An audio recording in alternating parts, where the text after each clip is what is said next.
राजस्थान में आपका स्वागत है। इस वक्त आपके साथ मैं हूं अभिनव। अभी एक बड़ी खबर आपको बता दें, मुख्यमंत्री अशोक गहलोत का बड़ा फैसला सामने आया है। बड़ी खबर आपको बता रहे, कक्षा 1 से 5वीं तक के विद्यार्थियों को प्रमोट किया जाएगा। बिना परीक्षा के बच्चों को प्रमोट करने का यह फैसला मुख्यमंत्री की तरफ से लिया गया है। कक्षा 6 और 7 की यानी 6ठी और 7वीं क्लास की परीक्षा 15 से 22 अप्रैल तक विद्यालय स्तर पर आयोजित की जाएगी।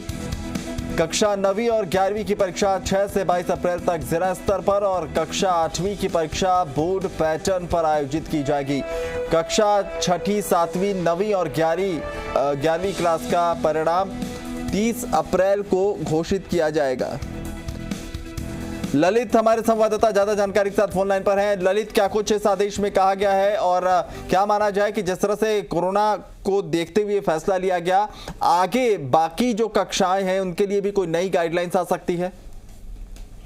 जी बिल्कुल अभिनव, आपको बता दें कि सरकार की ओर से ये बड़ा फैसला ले लिया गया है कि जो कक्षा 1 से लेकर 5वीं तक के विद्यार्थी हैं, क्योंकि कक्षा 1 से लेकर 5वीं तक की स्कूलें शुरू नहीं हो पाई थी, 30 अप्रैल तक 30 मार्च तक इन स्कूलों को नहीं खोलने का फैसला लिया था। प्रदेश में एक बार फिर से कोरोना का खतरा है जो बढ़ता जा रहा है। इसी खतरे को देखते हुए मुख्यमंत्री अशोक गहलोत ने एक बड़ा फैसला लिया है कि कक्षा 1 से 5वीं तक के विद्यार्थियों को स्माइल 1, स्माइल 2 एवं आओ घर सीखें कार्यक्रम के तहत किए गए आकलन के आधार पर क्रमोन्नत किया जाएगा। तो वहीं कक्षा 6 और 7वीं की परीक्षाएं 15 अप्रैल से 22 अप्रैल के बीच में विद्यालय स्तर पर, यानी कि ये विद्यालय का स्वयं विवेक होगा कि वह इन परीक्षाओं को कौन सी तिथि में आयोजित करवाए। तो वहीं कक्षा 9 और 11वीं की जो परीक्षाएं हैं वह जिला स्तर पर 6 अप्रैल से 22 अप्रैल तक आयोजित होंगी। इसके साथ ही कक्षा 8वीं की जो परीक्षा है वह बोर्ड पैटर्न पर आयोजित होगी। इसके साथ ही जो परिणाम है, इन परीक्षाओं के परिणाम है वह 30 अप्रैल तक घोषित किए जाने होंगे और साथ ही 1 मई से नया शैक्षणिक सत्र शुरू होगा। तो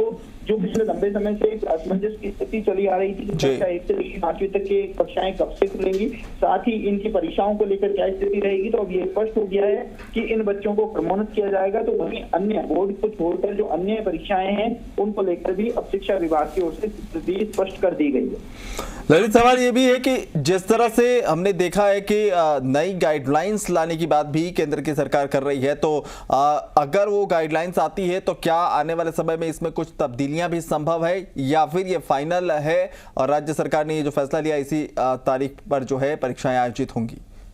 अभिनव, ये किसी भी रूप में फाइनल नहीं है। हाँ। आगे परिस्थितियां कोरोना की क्या रहती हैं, हाँ। उसके हिसाब में इसमें बदलाव करने की गुंजाइश रखी गई है।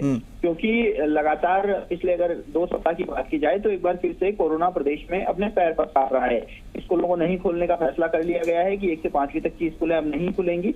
ऐसे में इनको क्रमोन्नत किया जाएगा। तो वहीं 6ठी से लेके जो बोर्ड परीक्षाओं को छोड़कर 11वीं तक की कक्षाएं हैं, उनकी परीक्षाओं का फिलहाल टेंटेटिव जो टाइम टेबल है वो जारी किया गया है। आगे परिस्थितियां क्या बनती है उसके हिसाब से सरकार फैसला लेगी। तो वहीं दूसरी ओर जो निजी स्कूल मनमानी कर रहे हैं, कक्षा 1 से लेकर 5वीं तक के विद्यार्थियों को बुला रहे हैं, ऐसे स्कूलों को लेकर भी सरकार की ओर से साफ दिशा निर्देश दे दिए गए हैं कि ऐसे निजी स्कूलों पर सख्त कार्रवाई की जाए। तो आने वाले समय में ऐसी स्कूलों पर भी कार्रवाई देखने को मिलेगी, साथ ही परिस्थितियों के अनुसार आगे इस टाइम टेबल। चलिए, तो ये फाइनल नहीं है। केंद्र सरकार की तरफ से अगर कोई नई गाइडलाइंस आती है तो उसमें तब्दीलियां संभव है, लेकिन फिलहाल जो है राज्य सरकार की तरफ से ये फैसला ले लिया गया है। बहुत बहुत शुक्रिया तमाम जानकारी के लिए।